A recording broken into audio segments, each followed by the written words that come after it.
Send one monster from your deck to the graveyard. A line so simple, yet so menacing.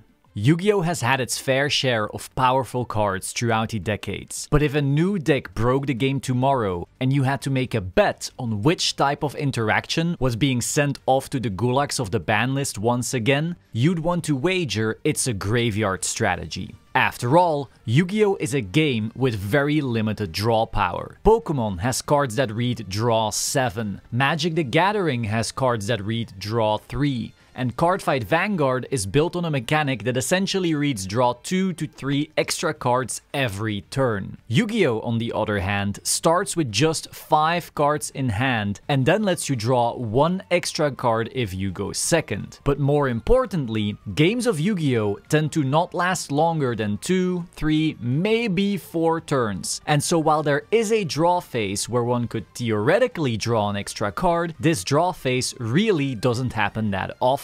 This means that your opening 5 cards are really going to define how your game plays out, and when cards that easily draw extra cards are stuck on the ban list forever, this means you'll need to go get your resources elsewhere. Historically, the graveyard has been that elsewhere. From the tier 0 Teledad deck to the tier 0 Dragon Ruler deck to the tier 0 Tearlaments deck, controlling the graveyard means controlling the game. And it all starts with this simple effect. Send one monster from your deck to the graveyard. Now before we go any further, how about you send the subscribe button to the graveyard by pressing it? If I am to make more videos like this, I really need to see people like yourself want more of them. So thank you so much for subscribing.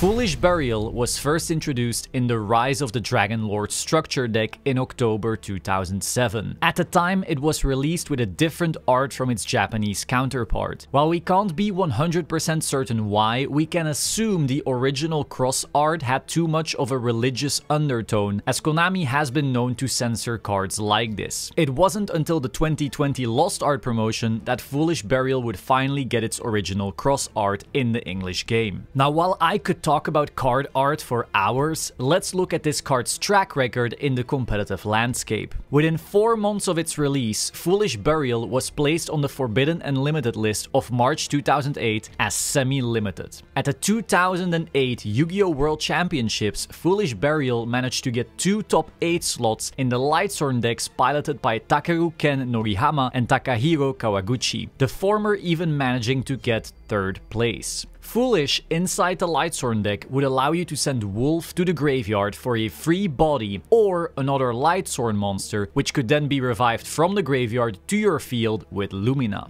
It could also increase the amount of Lightsworn cards in your graveyard in order to meet the summoning condition for Lightsworn's all-powerful boss monster, Judgment Dragon. While Foolish Burial was not to be found in the famous dark-armed decks of this time, we cannot forget that the Dad deck had access to Foolish Burial on legs in the form of Armageddon Knight. Again, this is the strongest effect in Yu-Gi-Oh! But I'll get to that later in this video. The next year, in the 2009 Shonen Jump Championships Austin and Anaheim, it was still present in various Lightsworn decks, now updated with new dark support in the form of Plague Spreader Zombie and Necro Gardna. This meant that Foolish had just been upgraded from a Lightsworn Playmaker to a Synchro Extender and even a Battle Damage Mitigator. This is important to keep in mind, as it shows that Foolish Burial's power scales with the power of the cards it is able to send. The more good graveyard cards are released, the more powerful Foolish Burial and effects like it become. And yes, this is a clear warning for this card's future.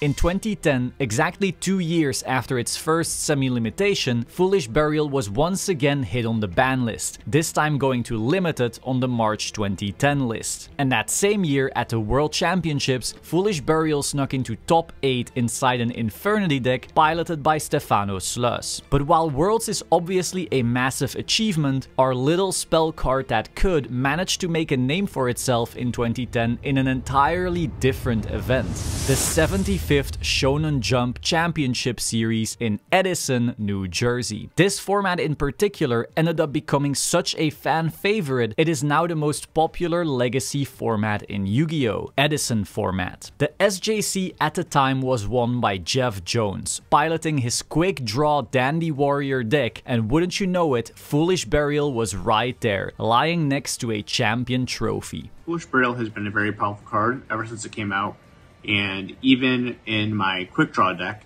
that I won in Edison format with, it was simply there to act as extra copies of Dandelion, because that's how the deck functioned. The ability to access Dandelion more means you're going to win more. Even in a modern era of Edison, when I like to play my quick draw deck, I like to play with a Volcanic Shell, and that gives me access to Volcanic Shell more when I don't need access to Dandelion. In 2011, Yu-Gi-Oh! Got a makeover with a brand new tournament circuit, the Yu-Gi-Oh! Championship Series, or YCS for short. Naturally, our foolish friend had to show its impact once again and managed to take 7 slots out of the top 32 cut. This time primarily in Tengu Synchro decks, Plant Synchro decks, and Chaos decks. While Foolish Burial made its gold trophy splash in 2010 thanks to Jeff Jones, it is actually 2012 where Foolish Burial finally receives its Golden World Championship trophy. At 2012 Worlds, Inzektor was the dominant deck, taking all 4 slots of the top 4, and naturally, being a graveyard-based deck, armed with cards like Card Trooper, Foolish Burial had to make another appearance. So the use of Foolish Burial in my 2012 Worlds deck, I just used it as a way to get access to Inzektor Hornet, obviously, which was really important. You know, you played all kinds of ways to get it into the graveyard. Sangan, Card Trooper even, for the random chance of milling it, and if you didn't mill it, the Card Trooper would die and you would get a draw to find it. Inzektor really one of those kind of 2-card combo decks that really needs the Hornet plus a normal summon to get going.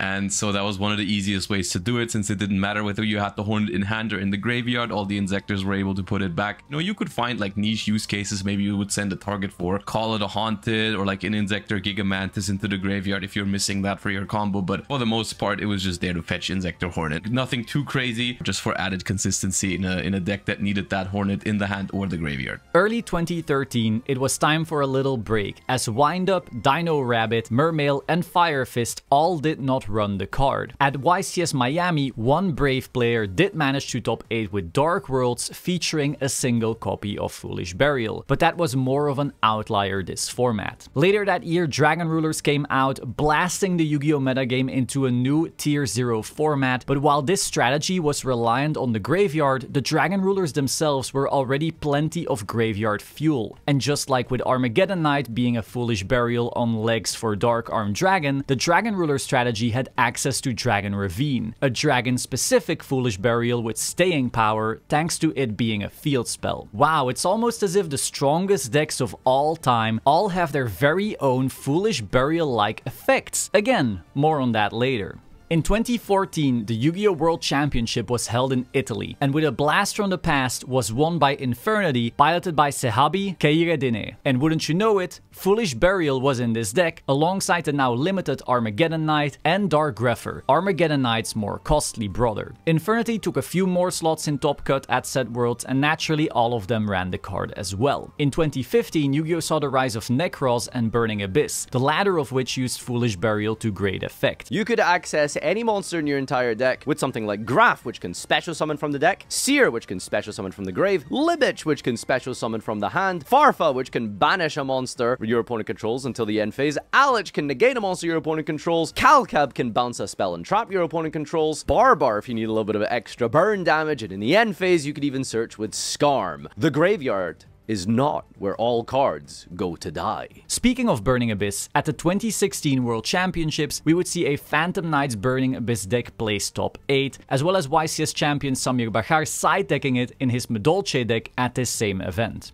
I'm playing Foolish Burial for Madolche. During the siding, I can Natural Beast option 1 card more. It's a good extender, and I can X4 the other option for Trap Tricks La Feather. Now if sending 1 card from the deck to the graveyard is the best effect in the game, what if you could send 20 cards. That Grass Looks Greener was released in 2017 in the Raging Tempest set. This card made you send cards from the top of the deck to the graveyard until you had an equal amount of cards in your deck as your opponent. This meant that if your opponent had a 40 card deck and you had a 60 card deck, you would essentially send 20 cards from your deck to the graveyard. This ushered in an era of 60 card monstrosity decks that wanted to resolve grass at all costs. It also created another perverse effect. If both players had 60 cards, grass became essentially pointless going first. This made it so you were incentivized to play 60 cards even if you didn't want to, simply to minimize the impact of your opponent's grass. Yu-Gi-Oh! Legend Billy Brake said it best. You have a card that you have a 20% chance of opening up with and you just win the game. Billy ended up getting second place at YCS Prague with his 60 card Infernoid Zodiac deck. It turns out you don't need Foolish Burial when you have 20 of them in one card.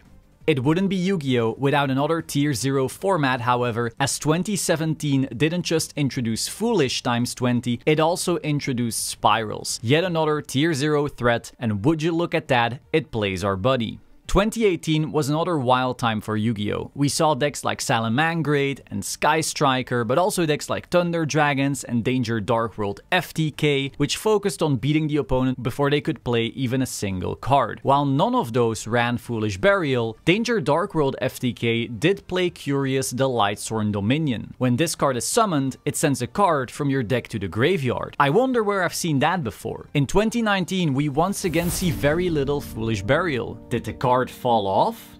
Is sending cards to the graveyard simply too weak? Is the graveyard as a resource simply overrated? Have I been lying to you all along? Ha! Ha ha!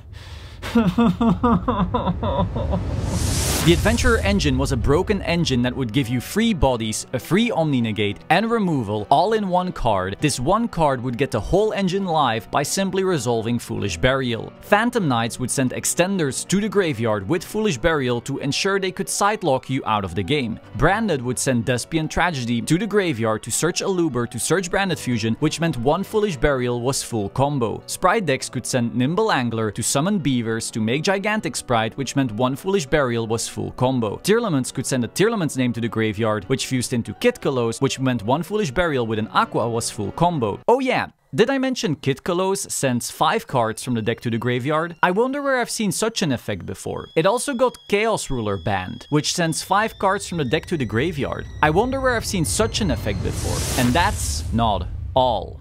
Because in 2022, Konami decided to create the best deck in Yu-Gi-Oh! History, Ishizu Tearlaments, which meant you could activate Foolish Burial, send Agido or Kelbeck from your deck to the graveyard, which allowed you to send 5 cards from the deck to the graveyard. I wonder where I've seen that Sorry, I lost my cool there. It turns out that in a game where you are essentially limited to playing with 5 cards, archetypes which expand said 5 cards limit to include the graveyard tend to benefit from sending any card from your deck to said graveyard. And so time and time again, whenever Yu-Gi-Oh! Breaks, you can quite often point to effects like this. Whether it's Painful Choice, Charge of the Light Brigade, Tidal, Grass, Curious, Beatrice, Kitkalos, Chaos Ruler, Kelbeck, or Agido, all these cards are simply Foolish Burial on steroids, and an overwhelming majority of these cards are sadly banned in the game of Yu-Gi-Oh! For very good reason. And that is why Foolish Burial